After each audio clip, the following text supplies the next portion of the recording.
Good morning all my dear students of class 8th और आपका chapter चल रहा है द लैप्स ऑफ मेमोरी। और ये जो चैप्टर है ये कैरेक्टर है बिपिन चौधरी का, उस पर बेस्ड है। तो Bipin Bipin Chaudhary lapse of memory काफ़ी चैप्टर इंटरेस्टिंग है और मैं इसमें आपको बिपिन बाबू ये यहाँ से मैं आपको पढ़ाता हूँ। मुझे पता है कि ये एट दैट टाइम तक फिनिश हो गया, लेकिन उस चैप्टर को रिलेट करने के लिए थोड़ा 2 लाइन्स पहले से मैं शुरू कर रहा हूँ। कहते हैं Bipin Babu now turn toward the book shelves and said.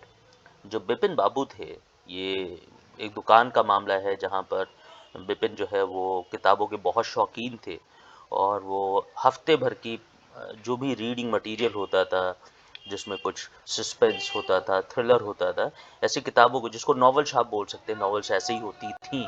आज भी नॉवेल्स चलती, हिंदी की नॉवेल्स बहुत सी आती हैं और बहुत से लोग बहुत शौकीन होते हैं नॉवेल्स को पढ़ने के लिए।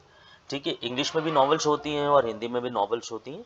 तो यहाँ पर बिपिन बाबू जो कि पढ़ने वाले थे, पढ़ने के बहुत शौकीन थे, वो एक बुक शॉप थी जहाँ पर वो जा करके अपनी हफ्ते भर की रीडिंग को लेकर के वो कुछ नॉवेल्स खरीदते थे और फिर उसको वो पढ़ा करते थे। ये उनकी आदत थी, ये उनकी हैबिट थी।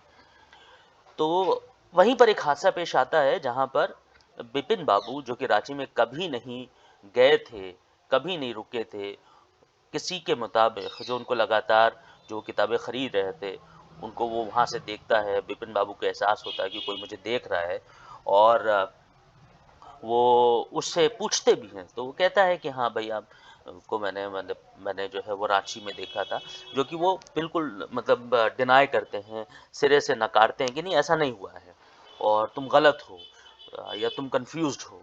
लेकिन यहाँ पर अब क्या है, ये लैप्स ऑफ मेमोरी है या क्या है, ये भी आपको हम बता रहे हैं। Bipin Babu now turn towards the book shelves and said. Bipin Babu अब मुड़ते हैं और किधर मुड़ते हैं, बुक शेल्फ्स की तरफ, and said still you are making a mistake. अभी भी तुम गलती कर रहे हो। वन ऑफन डज, और अक्सर कोई ना कोई गलती करता है। I have never been to Ranchi. मैं रांची कभी गया ही नहीं हूँ, मैं रांची में कभी भी नहीं रहा हूँ। ये बिपिन बाबू इस बात पर स्ट्रेस करते हुए वो कहीं ना कहीं उस जो स्ट्रेंजर था, एक इंसान जो उनके लिए अजनबी था, उससे वो बोलते हैं। फिर अब उसका रिएक्शन क्या था ये देखिए। मैं थोड़ा सा इसको बड़ा करता हूँ। The man now laughed allowed. The man now laughed allowed का मतलब होता है कि वो जो आदमी था, अब वो बहुत तेजी से हंसा, बहुत तेजी से हंसा। और वो कहता है, what are you saying mister Chaudhary. Mister Chaudhary, तुम क्या कह रहे हो। वो जो जो वो नहीं, दुकान पर जो बंदा खड़ा हुआ था, वो बिपिन को देख रहा था। अब क्यों देख रहा था, कहीं ना कहीं उसके और बिपिन के बीच में उसको एक कॉरिलेशन, एक रिलेशन समझ में आ रहा था, जिसको बिपिन जो है वो सिरे से नकार रहे थे कि मैं तो रांची में कभी रहा ही नहीं हूँ और अक्सर कोई ना कोई गलती करता है। तो अब उसको वो रियलाइज कराता है, मतलब वो जो आदमी जो था, जो कह रहा था कि तुम रांची में रहे हो बिपिन, तो अब उसको एहसास दिलाता है। वो कैसे एहसास दिलाता है, कुछ उनके सामने सिचुएशन को लेकर के आता है। कहता है, यू हैड फॉल इन हुंडरो। ये वैसे हुंडरो है एक जैसे एक नहीं, आप देखते हैं रांची झारखंड की अगर बात की जाए तो वहाँ बहुत से फॉल्स हैं, मतलब बहुत से आप देखते हैं कि झरने वगैरह हैं। तो वहाँ पर एक झरना जो है हुड्रो के नाम से भी है।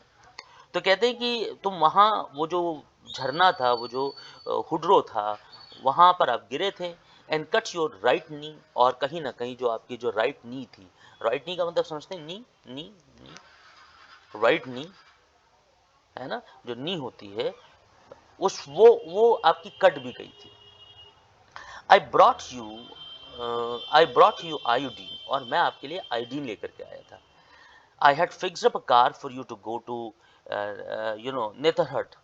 तो वो बोलता है कि फिर हमने क्या करा, जो नेथरहट था, जो एक जगह थी, वो कहते हैं ऐसे ही, ये जस्ट हुड्रो जैसा एक झील की बात है, राइट। ऐसे ही नेथरहट, नेथरहट, ये जो